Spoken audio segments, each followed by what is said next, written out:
So tell me a little bit about how this is capturing information, where it's living on the network. I know that you talked about both logs and packets. Where do these devices need to be, or where do these virtual machines need to be in order to capture the right information? Yeah, super important architectural question, Bill, so I'm glad you're bringing that up.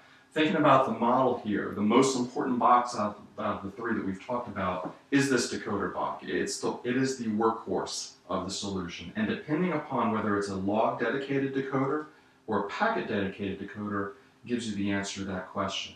So on the log side, you might have, and I'm just going to put up three potential log sources. Let's call this log source number 1, log source number 2, log source number 3.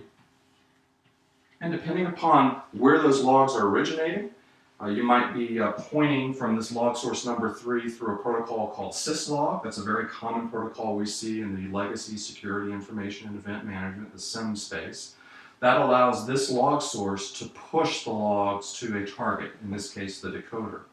There are a lot of logs, however, that can't be pushed. Maybe they're custom in-house application logs, or logs that are just designed from the get-go to be flat file formats that might live on one or more servers over here. So the decoder also has the ability to reach out and grab, typically through a protocol like Secure FTP, log into one of these sources, pull the logs back.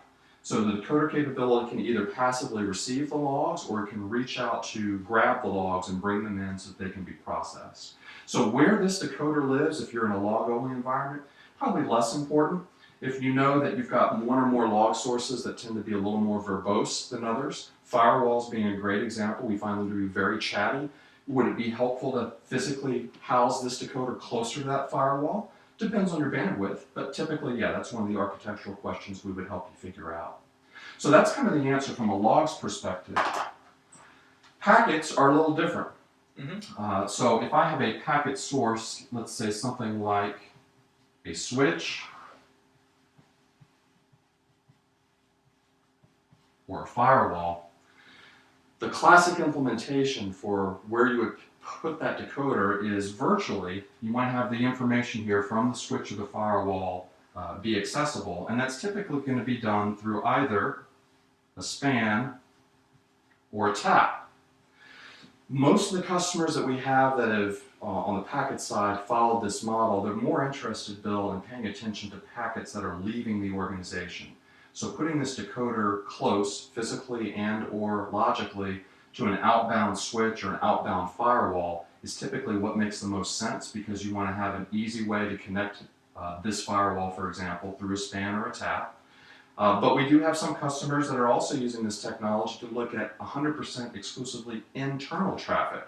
So if I'm a larger organization, maybe different geographies, and based on the nature of the information that I'm passing from point A to point B, I want to be able to monitor that. You can absolutely, typically through combining this with a switch, look at all the internal facing traffic.